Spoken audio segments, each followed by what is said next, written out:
Quero te atualizar agora sobre o São Paulo e as condições do contrato entre Tricolor e Emiliano Rigoni, o meio atacante argentino que rescindiu seu vínculo no México para fechar com o São Paulo até dezembro desse ano. Ele terá seu contrato prorrogado de forma automática, sem a necessidade de intervenção do São Paulo, caso dispute pelo menos 12 partidas em 2025. Importante dizer que cada jogo só será contabilizado se ele estiver em campo por pelo menos 45 minutos. Foi uma estratégia que o São Paulo fez para só manter o Rigoni se ele for uma peça importante na reta final da temporada. Jogador que chega com o aval e a pedido do técnico Hernan Crespo. Rigoni foi muitas vezes especulado no São Paulo nesses últimos anos. Em todas as vezes a diretoria do São Paulo sempre se mostrou contrária ao seu retorno, por entender que ele foi muito bem nos 3, 4 primeiros meses de São Paulo e depois desapareceu. Pois bem, chegada do técnico que pediu sua contratação, mesmo Crespo, que havia feito o Rigoni jogar bem no São Paulo em 2021, levou o negócio a sair do papel. A grande pergunta é: você confia na possibilidade de o Rigoni fazer bonito com a camisa do Tricolor? Vale a lembrança de que nas passagens por Estados Unidos e México, ele foi muito mais para um figurante do que para um protagonista. Marco Aurélio quer saber se o Mailton e o Rigoni são craques. Não, pelo contrário. O Mailton precisa se provar num time de Série A, vivia a fase espetacular na Chapecoense. Uma coisa é jogar na Chape, outra coisa é jogar no São Paulo.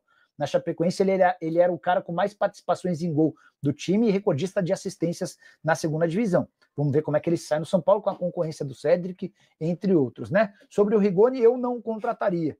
Acho que, exceção aos 3 primeiros meses de São Paulo, ele nunca mais conseguiu jogar em alto nível. No México, nos Estados Unidos, foram participações abaixo, mas você tem um técnico que conhece o cara, trabalhou com ele, fez ele render no São Paulo, e esse técnico pede, você consegue contratar o Rigoni de graça. Eu acho que dá para pelo menos entender a contratação, tá bom? Alan Santana, membro do canal do Nicola, qual o patrocínio que está perto de São Paulo? Do São Paulo? Vi uma matéria que tem um patrocínio próximo para as mangas. Deixa eu ver se eu consigo avançar isso aqui para você, Alan. Peraí, já estou pintando aqui. São Paulo tem algumas negociações. A manga tinha sido reservada para o banco, né? Tranquilinho. Posso contar contigo. Quer ver? Estou mandando aqui para o Tony a mensagem. Olha o que me perguntaram na live. Enfim, mandei aqui. Assim que tiver alguma posição também já conto para vocês, tá bom? A Maria de Fátima Felício quer saber se teve oferta para o Ferreirinha do São Paulo. O que eu ouvi é que havia tido uma oferta por empréstimo. Mas por empréstimo são... Quer ver? Júlio, boa noite. Tudo em ordem por aí? Verdade teve oferta de empréstimo do Besiktas pelo Ferreira. Já dá para cravar que o Ferreira não sai, tá? O Ferreira fica no São Paulo. Isso é certo, líquido e certo. Nessa sexta-feira, só para vocês entenderem como é que surgiu a especulação. Lá na Turquia, um site afirmou que o Ferreira estava sendo cogitado pelo Besiktas. O nome teria sido sugerido, o Besiktas gostou e ficou de fazer uma proposta, tá? Mandei mensagem aqui para o presidente de São Paulo só para a gente trazer um termômetro em relação a essa possibilidade de negociação. Se houve proposta, se não houve. André Ricardo Just. Boa noite, Nicola. Qual a situação do fair play financeiro aqui no Brasil? Alguma novidade? Essa é uma das questões que eu quero repassar para o Luiz daqui a pouquinho, tá? Acho que há muito entendimento equivocado sobre o fair play financeiro e quais são os caminhos dele, os caminhos que ele tem a percorrer. Sobre Al Hilal, deixa eu até trazer uma informação importante. A lista de atletas inscritos no Campeonato Saudita, ela pode ser enviada pelos clubes até dia 14, ou seja, até domingo. Mas o Al Hilal já promoveu a entrega da lista final e agora dá para cravar que Marcos Leonardo e Renan Lodge estão fora da relação de inscritos, tá? Esses jogadores vão ficar à disposição do técnico Simone Inzaghi apenas para as partidas de Liga dos Campeões da Ásia. Ninguém sabe ao certo qual será o destino dos dois.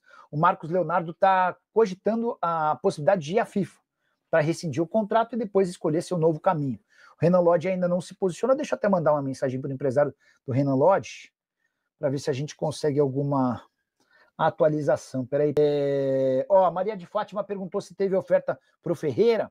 O presidente Júlio Casares está respondendo. Eles queriam comprar, nem quisemos conversar. Boa. Chegaram a oferecer quanto? Então, ó, só para vocês entenderem, a oferta do Besiktas não foi de empréstimo não, tá? Foi de compra, mas o São Paulo determinou que o Ferreira não saia. Não dava para vender o Ferreira nessa altura do campeonato, depois de todos os últimos negócios mesmo, né? Outro superchat, agora do Leonardo Limeira da Silva. Alguma chance de o Oscar jogar a primeira partida contra a LDU? Acho bem pouco provável, para não dizer impossível. O Oscar voltou a trabalhar, foi liberado pelo departamento médico nessa sexta-feira, voltou a trabalhar com o grupo. Mas, cara, especialmente para alguém que tem um histórico de lesões grande e que vinha de um processo lento de recuperação, acho praticamente inviável que ele esteja à disposição. A partida contra a LDU na altitude de Quito já acontece na semana que vem. E ainda tem esse episódio, né? Da questão da altitude. Eu acho que a tendência é que ele seja preparado para estar à disposição no jogo da volta, que acontece no Morumbi, em que São Paulo vai ter a chance e a oportunidade de chegar à semifinal da Libertadores da América. Só para quem está chegando agora e não pegou a notícia, o Oscar foi presença na primeira parte da atividade com o grupo, aquela que não envolve risco de choque, tá? Camisa 8 se encontra na 8ª semana de recuperação de fraturas em 3 vértebras lombares. Iniciou o período de transição com a preparação física, o último antes de ser totalmente liberado para os trabalhos ao lado dos companheiros. Ele pode voltar contra a LDU no dia 25, partida de volta das quartas de final da Liberta. Beleza? O Rian Gamer, boa noite, Nicola. Marcos Leonardo entrou com rescisão por justa causa hoje? Vou até checar, mas essa decisão estava sendo tomada pelo empresário dele, pelo Fernando Brito, e sem tanta pressa, tá? Não é que assim, ó, saiu a lista e a gente já vai tomar a decisão. Eles iam pensar, repensar, eles iam aguardar até para ver o que o Al Hilal ofereceria. Será que eles topam fazer algum tipo de acordo, de emprestar no final do ano, de aumentar o salário? Então, enfim, a ideia era entender os projetos do Al Hilal. O Al Hilal tinha a convicção, isso eu nem falei, mas é até legal contar.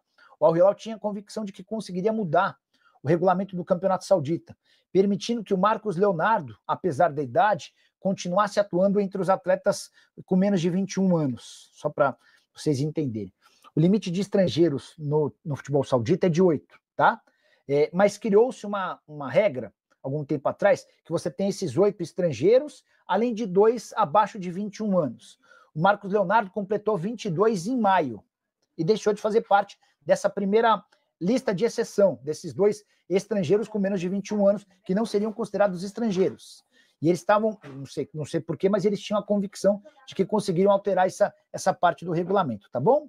Boa noite, mestre. Queria pedir para você fazer uma avaliação da diretoria do São Paulo. Tenta trazer o Casares para dar satisfações ao torcedor.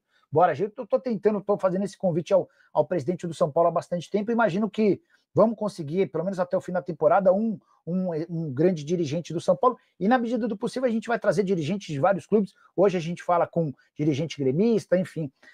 Sobre o São Paulo, eu acho que há enormes dificuldades financeiras no São Paulo. É um clube que arrecada bastante, perto de 1 bilhão, mas que tem uma dívida próxima a 1 bilhão. O São Paulo tem bom patrocínio master, o São Paulo tem excelente capacidade de arrecadação com o Morumbis, com o seu programa de sócios torcedores, mas é um São Paulo que gasta demais. E por gastar demais e ter dívidas gigantes, tem um custo dessa dívida extremamente alto. O São Paulo havia prometido mais rigor na condução e no pagamento das contas. Até por isso, todos os reforços que chegaram não tiveram custos com aquisição de direitos econômicos. Mas ainda assim a gente pode discutir se vale a pena você trazer o Wendel e Enzo Dias, ambos para a mesma posição, cada um próximo a R$1 milhão por mês de salário. A gente pode discutir se não valeria a pena o São Paulo ter feito um esforço um pouco maior para a contratação de um centroavante. Acho equivocadas as vendas dos atletas da base, da forma como o São Paulo fez, vendendo jogadores assim que eles surgem, e aí garantindo pouco dinheiro ao São Paulo, enfim. São observações que eu tenho. Eu não acho que o Júlio é o pior presidente do mundo, como muita gente tem escrito. Acho que o Leco certamente foi bem pior, e o Carlos Miguel Aidar, por todas as circunstâncias, não pode nem estar nessa comparação. Mas há uma série de melhorias que essa diretoria precisava fazer, especialmente no seu departamento de futebol. Agora ele está perguntando se o Ferreira virou craque. Não, certamente não. Sobre o patrocínio. Comecinho da live. E o Alan Santana escreveu o seguinte: qual o patrocínio que está perto do São Paulo? Vi uma matéria que tem um patrocínio próximo nas mangas. Ainda não evoluiu. São Paulo guarda, desde o ano passado, essa propriedade da manga para o banco digital, que ele tinha primeiro um acordo com a Magnum Bank, depois o Júlio Casares apareceu com uma outra oferta, enfim, no final das contas, nenhuma coisa nem outra fecharam até agora. Ferreirinha na Turquia deu ruim, não vai, tá, Augusto? Houve uma proposta, mas não houve a intenção do São Paulo em negociá-lo.